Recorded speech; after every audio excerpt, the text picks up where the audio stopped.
Hepatitis A के बारे में जो हमने टेबल में देखी थी चीज़ें, वो हमने क्या देखी थी कि ये जो होता है ये फीको ओरली ट्रांसमिशन होती है इसकी। दूसरी चीज़ हमने ये देखी थी कि आरएनए वायरस है। तीसरी चीज़ हमने ये देखी थी कि इसका इंक्यूबेशन पीरियड जो होता है वो 2 to 6 वीक्स होता है।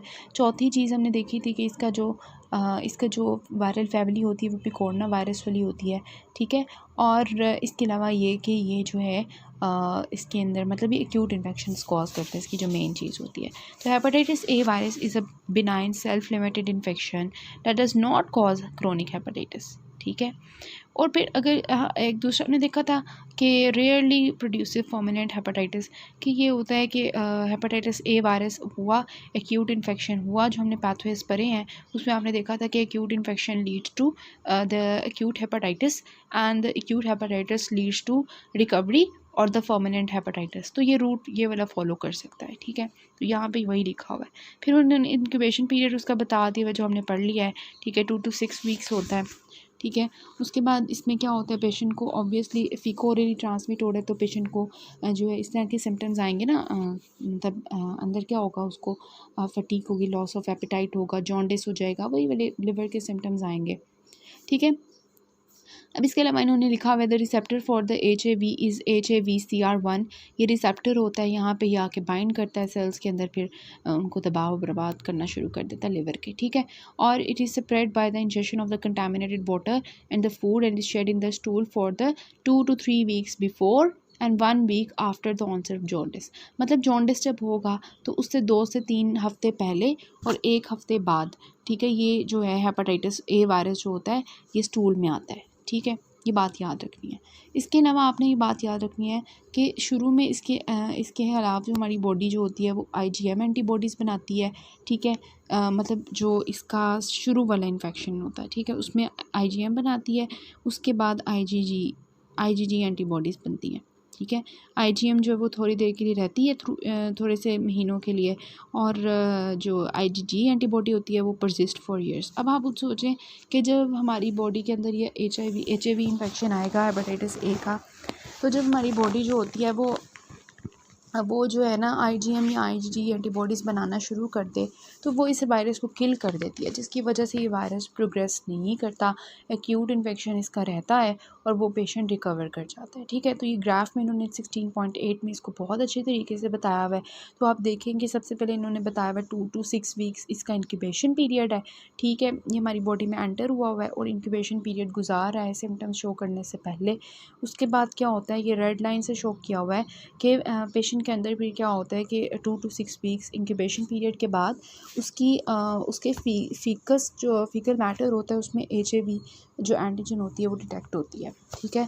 तो फिर वो 2 to 12 वीक्स तक रहती है और उसके दरमियान में मतलब थोड़ी देर बाद क्या होता है कि IgM एंटीबॉडीज़ बनना शुरू हो जाती हैं, और जब वो बनना शुरू हो जाती हैं तो फिर ये एंटीजन ख़त्म हो जाती है और IgM then replaced by the IgG antibody, ठीक है। तो ये इसका छोटा सा ग्राफ है। अब हम देख लेते हैं हेपेटाइटिस बी वायरस जो बहुत इंपॉर्टेंट है, ठीक है। और मतलब हेपेटाइटिस बी और हेपेटाइटिस सी को आपने ज़्यादा फोकस करना है। तो सबसे पहले आप देख लें हेपेटाइटिस बी के बारे में क्या लिखा हुआ है। इसके बारे में ये जो 4 पॉइंट्स लिखे हुए हैं ये वही हैं जो अभी हमने प्रोग्रेशन ऑफ द डिज़ीज़ में देखे हैं कि सबसे पहले क्या होता है कि पेशेंट के एक्यूट हेपेटाइटिस हो सकता है जिसकी वजह से वो रिकवर भी कर सकता है। दूसरा ये कि उसको क्रोनिक हेपेटाइटिस हो सकता है, ठीक है। क्रोनिक हेपेटाइटिस भी 2 तरह के होते हैं, एक ये कि वो नॉन प्रोग्रेसिव हो और दूसरा ये होता है कि क्रोनिक डिजीज़ होती है वो प्रोग्रेसिव होती है।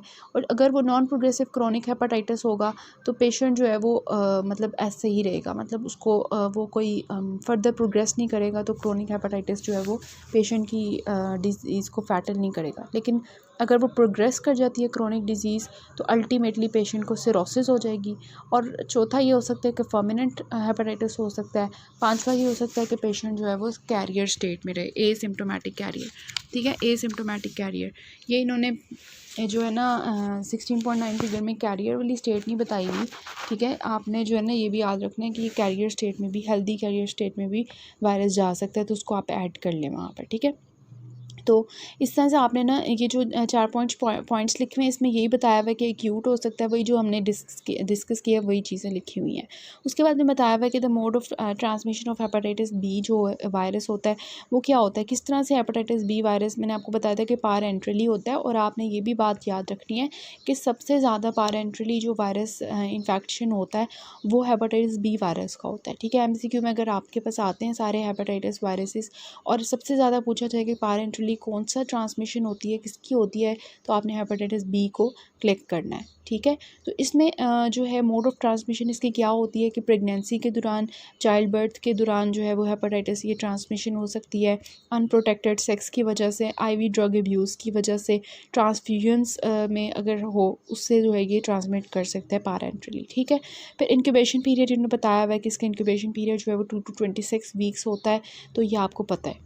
उसके बाद इन्होंने बताया हुआ है कि इसके सिम्टम्स क्या होते हैं, वही होंगे jaundice, fever, right upper quadrant, pain होगा, एनोरेक्सिया होगा, इस तरह के सिम्टम्स आते हैं। फिर आ जाती है नेक्स्ट चीज़ के जो वायरस है ये जो है ना इसके अंदर क्या क्या होता है, इसका स्ट्रक्चर कैसा होता है। जब हमें इसके स्ट्रक्चर का पता होगा तो फिर ही हम पता चलेगा ना कि किस तरह से इसके क्लिनिकल स्पेक्ट्रम क्या होता है। तो जो है इसके क्लिनिकल स्पेक्ट्रम को समझने के लिए हमें पता होना चाहिए कि वायरल का स्ट्रक्चर कैसा है।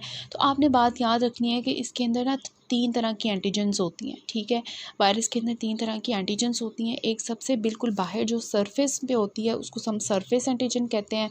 ठीक है, उसके अंदर जो होती है इनवेलप एंटीजन होती है सरफेस एंटीजन के अंदर, और अंदर बिल्कुल कोर में क्या होती है, कोर एंटीजन होती है। ठीक है, 3 एंटीजन्स होती हैं।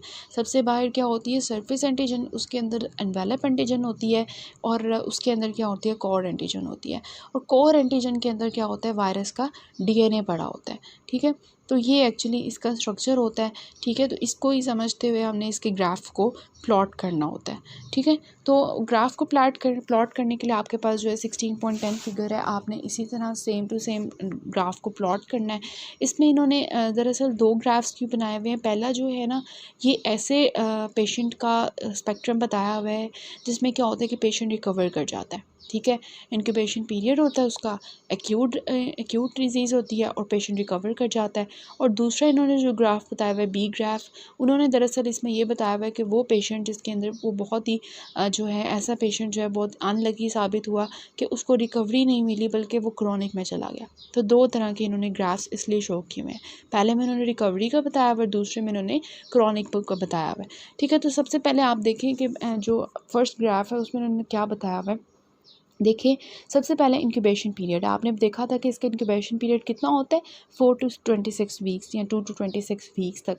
एवरेज आपने देखा था कि 8 वीक्स होता है हेपेटाइटिस बी वायरस का। ठीक है, तो 8 वीक्स जो है इसका इंक्यूबेशन पीरियड होता है। ठीक है, तो ये इंक्यूबेशन पीरियड जब गुजार लेता है तो ये अपने आप को अपनी एंटीजन को शो करना शुरू कर देता है।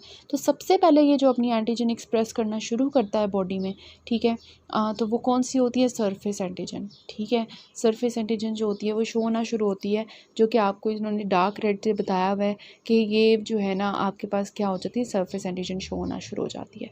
तो ये जो है आपके पास आ जाएगी एक्यूट डिजीज़ के अंदर शो होना शुरू हो जाएगी।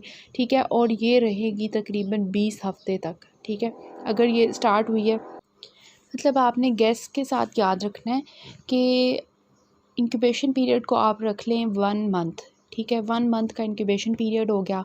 उसके बाद आपने ये याद रखना है कि 1 मंथ के बाद जब इंक्यूबेशन पीरियड गुजारा तो एक्यूट डिजीज़ स्टार्ट होगी, जिसमें क्या होता है ये अपनी एंटीजन शो करता है। सबसे पहले सरफेस एंटीजन। ठीक है, सरफेस एंटीजन इसने रखनी है अपनी शो करनी रखनी है ये तकरीबन 4 महीने तक। ठीक है, 4 महीने तक इसने जो है क्या करना होता है, अपने सरफेस एंटीजन को एक्सप्रेस करना होता है। ठीक है, उसके बाद क्या होता है, जो हमारे पास सरफेस एंटीजन होती है उसके कुछ दिन बाद जब वो एक्सप्रेस करना शुरू करती है, उसके कुछ दिन बाद क्या होता है कि आपके पास आ जाती है इनवेलप एंटीजन और हेपेटाइटिस बी वायरस का DNA।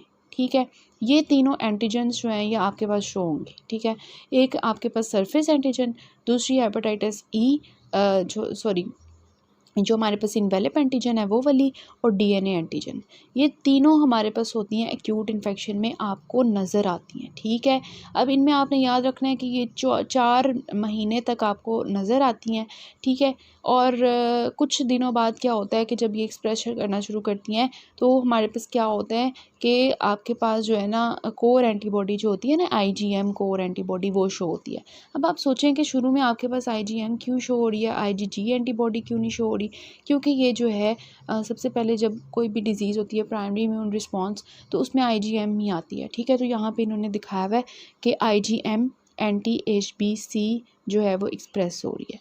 ठीक है, तो ये आपने याद रखनी है। मैंने आपको बताया, समराइज़ बता देती हूँ कि पहला इंक्यूबेशन पीरियड गुजरा 1 महीने का, उसके बाद आ गया सरफेस एंटीजन एक्सप्रेस होना शुरू हुई सबसे पहले।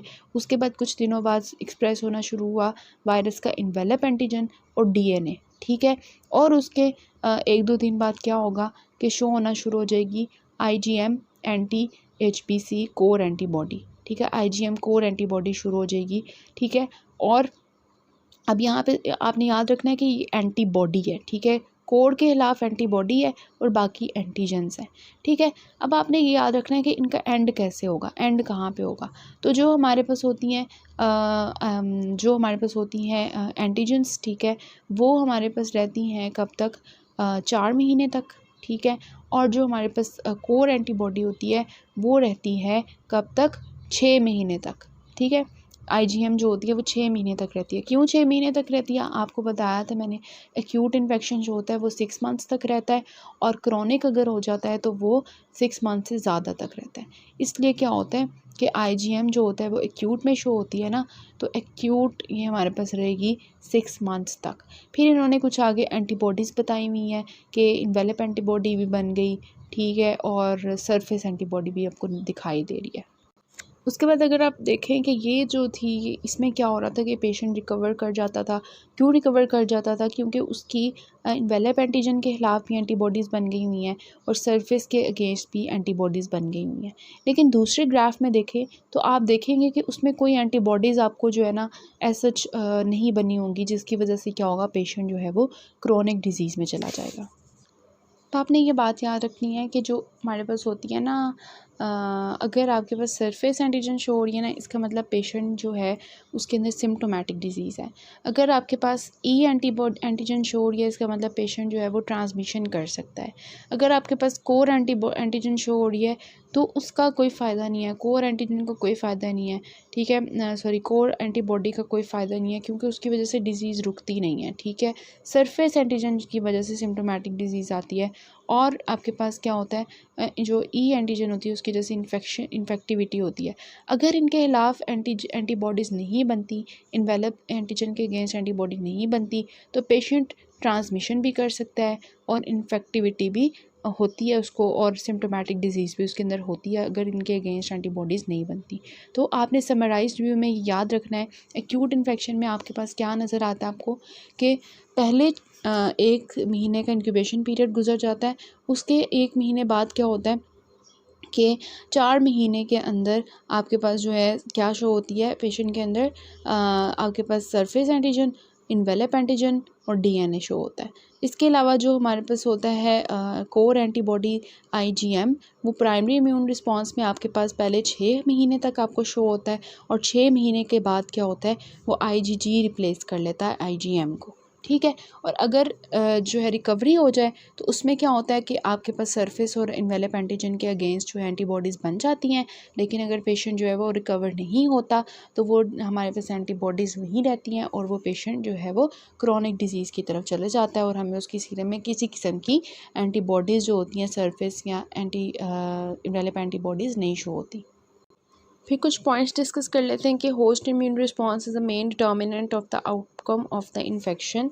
कि ऑब्वियसली इन्फेक्शन जो है वो तभी जो है वो प्रोग्रेस नहीं करेगा जब होस्ट इम्यून रिस्पॉन्स अच्छा सा होगा, पेशेंट की जो इम्यूनिटी होगी वो स्ट्रॉन्ग होगी। इसके अलावा जो हमारे पास लिखा हुआ है कि patients age at the time of infection is the best predictor of chronicity. कि ऑब्वियसली जितना पेशेंट जो है वो यंग होगा, ठीक है, उतने उसके चांस होते हैं कि मतलब एज वाइज जो है वो भी मैटर करता है, ठीक है। जितने मतलब ऑब्वियसली एज जो होती है वो रिलेट करती है, ठीक है। उसके बाद हमारे पास जो है नेक्स्ट ऑडियो में हम पढ़ेंगे हेपेटाइटिस सी वायरस।